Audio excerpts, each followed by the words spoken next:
Misalkan nanti P1 120 ini nanti akan bisa diangkat, kemudian yang P2 ada sekian, kemudian P3 ini bisa diangkat, dan nanti akan ada sisa formasi dari penempatan. Pelamar prioritas P1, P2, P3 nanti akan dibuka untuk pelamar umum. Nanti akan menggunakan cat UNBK ya.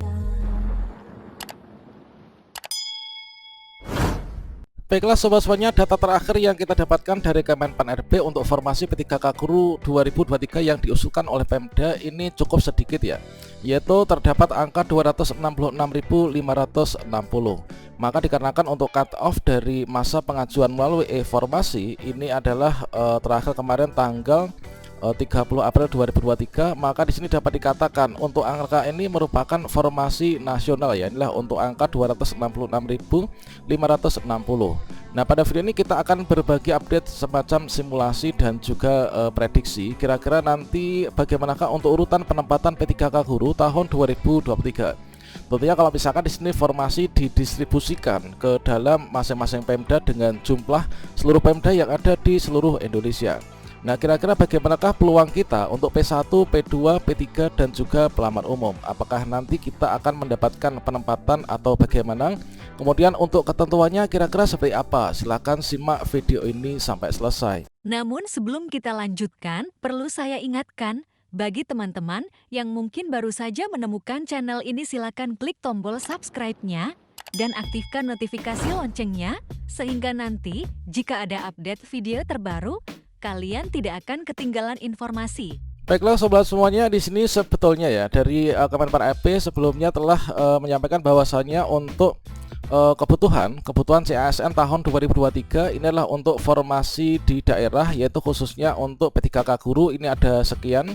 Kemudian tentunya ini lebih sedikit dari yang diajukan oleh Kemdikbudristek ya. Nah, selanjutnya dari formasi yang telah dipaparkan oleh Kemenpan RB, selanjutnya di sini tertanggal 14 Maret 2023 dari Kemenpan RB di sini telah memberikan surat edaran kepada masing-masing Pemda. Ini adalah terkait tentang pengadaan ASN di tahun 2023. Yang mana dalam salah satu inti dari surat ini itu adalah untuk Pemda itu masing-masing harus segera untuk mengajukan formasi P3K 2023. Bukan hanya formasi untuk yang P3K Guru, namun juga formasi CPNS, kemudian P3K non guru yang meliputi kesehatan dan juga P3K tenaga teknis. Nah, berdasarkan dari surat edaran tertanggal 14 Maret 2023, maka di sini kita mendapatkan angka seperti ini. Yang mana dalam surat edaran ini dijelaskan bahwasanya untuk masing-masing instansi pemerintah ini mengusulkan kebutuhan yang memuat data terkait struktur dan seterusnya ini adalah kemarin dimulai dari tanggal 20 Maret 2023 sampai batasnya adalah tanggal 30 April tahun 2023. Dan selanjutnya pada lembar terakhir dari surat edaran itu adalah di sini disampaikan bahwasanya dalam hal instansi ini tidak menyampaikan usulan sampai dengan batas waktu yang ditentukan, yaitu tanggal 30 April tadi. Maka kami menyatakan instansi saudara itu tidak melaksanakan pengadaan ASN tahun 2023. Tentunya ini adalah kalau misalkan ketika melihat pada surat edaran ini, tentunya untuk formasi yang saat ini telah didapatkan oleh Kemenpan RB melalui usulan, melalui informasi dari masing-masing Pemda, tentunya itu adalah dapat dikatakan sebagai formasi final ya untuk di tahun 2023. Meskipun sebelumnya dari Kemdikbudristek ini menjanjikan akan ada 3 solusi untuk nanti pemaksimalan pengangkatan guru honorer di tahun 2023. Namun di sini kalau misalkan kita mendapatkan data yang ada, ini adalah sepertinya sudah final. Kecuali nanti kalau misalkan ada keajaiban, yaitu nanti untuk pemenuhan formasi itu akan diambil alih itu dari pusat ya. Dan di sini kita mengambil kemungkinan yang terburuk, yaitu misalkan saja untuk formasi yang diusulkan memang dari Pemda itu memang formasi final yang nanti akan dijadikan sebagai acuan seleksi P3K Guru tahun 2023. Hal serupa seperti yang telah kita kutip dari jpne.com pada hari Sabtu tanggal 6 Mei 2023. Ini adalah terkait tentang kuota P3K Guru sebanyak 601.286. Ternyata usulan Pemda ini adalah 266.560 formasi, teman-teman.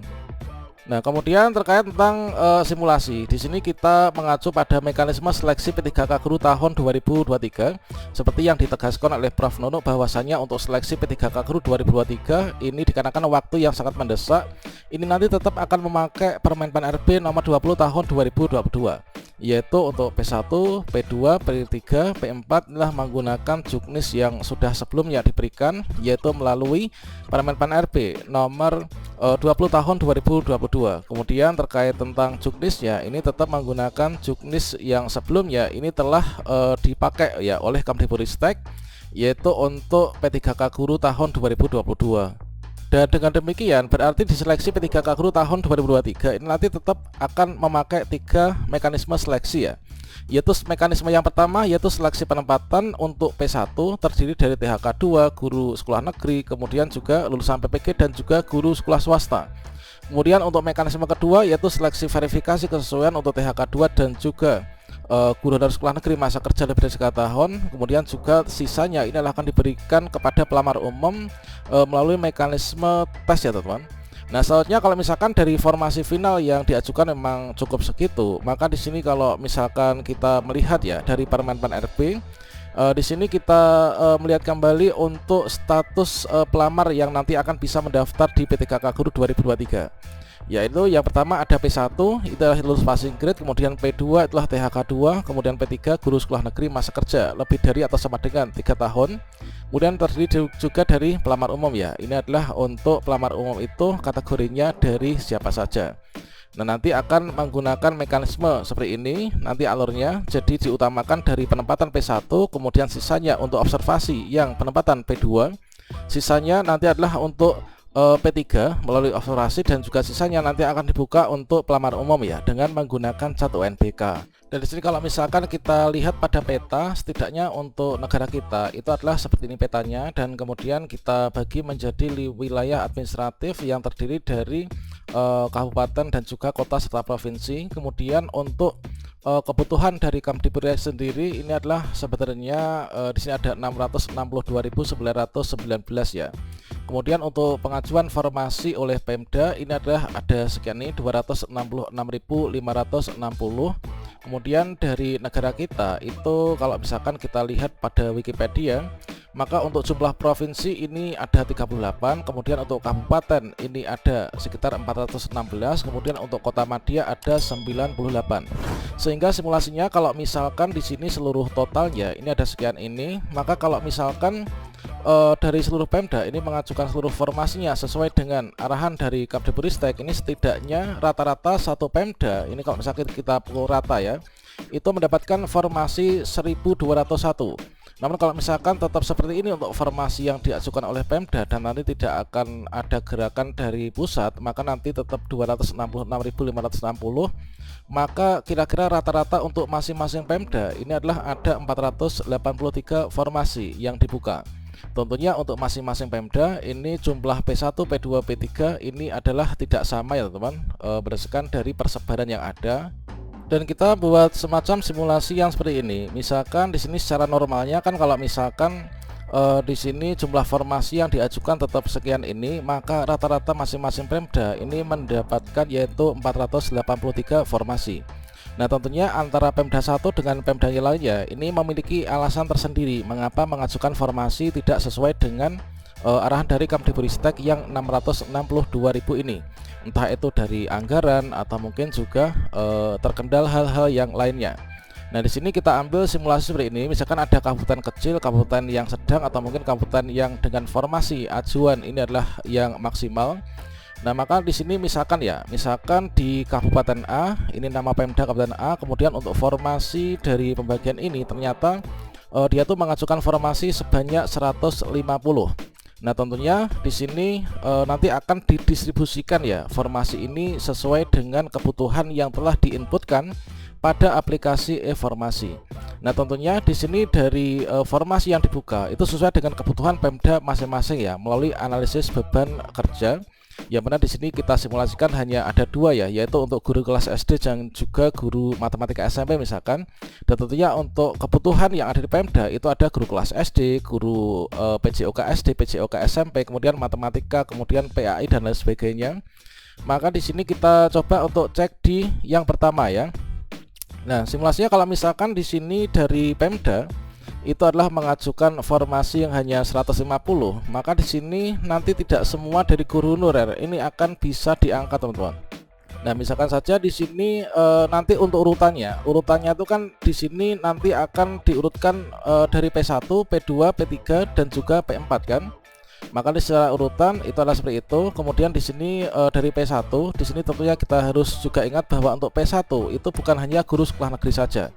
P1 itu terdiri dari P1 THK2, kemudian P1 guru honor negeri, kemudian P1 lulusan PPG dan juga P1 dari guru swasta.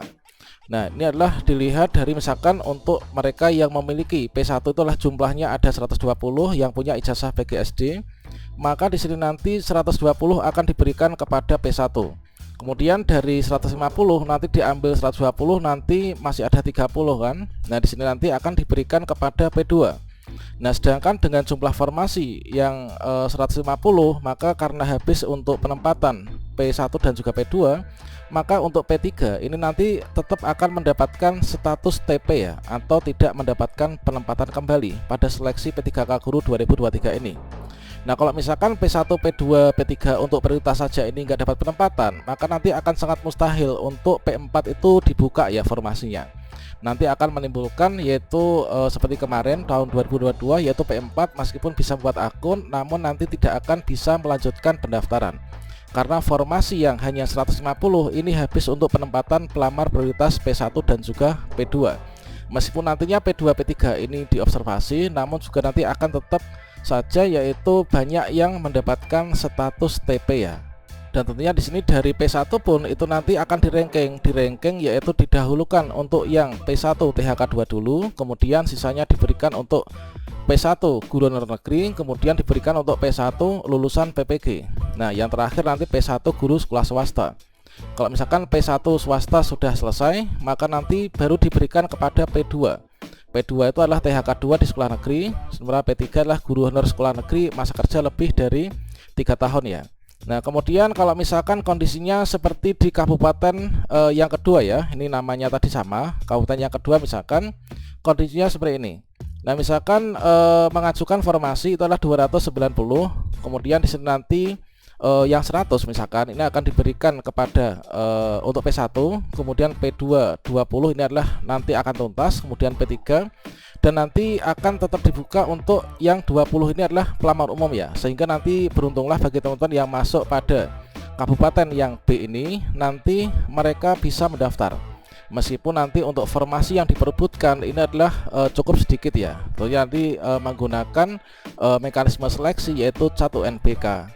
Dan selanjutnya kita coba untuk masuk ke Kabupaten C ya. Misalkan Kabupaten C ini mengajukan formasi yang cukup besar. Di sini adalah ada formasi yang diajukan ini adalah ada 300 formasi, kemudian P1 ini 150 penempatan P1, kemudian penempatan P2, kemudian P3 ini ada 135. Nah, dikarenakan untuk persebaran jumlah dari P1, P2, P3 ini adalah seperti ini adalah cukup banyak juga, maka nanti kalau misalkan formasinya sudah diperkirakan habis untuk penempatan pelamar prioritas, maka nanti untuk P4 ini kembali tidak akan bisa melakukan pendaftaran ya teman. Nah, selanjutnya untuk yang terakhir misalkan saja ya, misalkan di sini adalah dari Kabupaten D ini mengajukan formasi yang dalam angka maksimal ya dari pembagian rata-rata seluruh Pemda yang ada di Indonesia, maka nanti di sini akan membuka peluang untuk seleksi yang pelamar umum teman. Misalkan nanti P1 120 ini nanti akan bisa diangkat, kemudian yang P2 ada sekian, kemudian P3 ini bisa diangkat, dan nanti akan ada sisa formasi dari penempatan pelamar prioritas P1, P2, P3 nanti akan dibuka untuk pelamar umum. Nanti akan menggunakan 1 NPK ya. Nah, soalnya di sini tentunya dari angka-angka ini adalah disesuaikan dengan Pemda masing-masing. Ada saja nanti misalkan dari Kabupaten D ini adalah dari 483 formasi yang dibuka, ini adalah nanti yang 120 misalkan adalah P1-nya ini adalah mungkin 100, kemudian yang di sini adalah 70 atau mungkin dalam angka yang berbeda.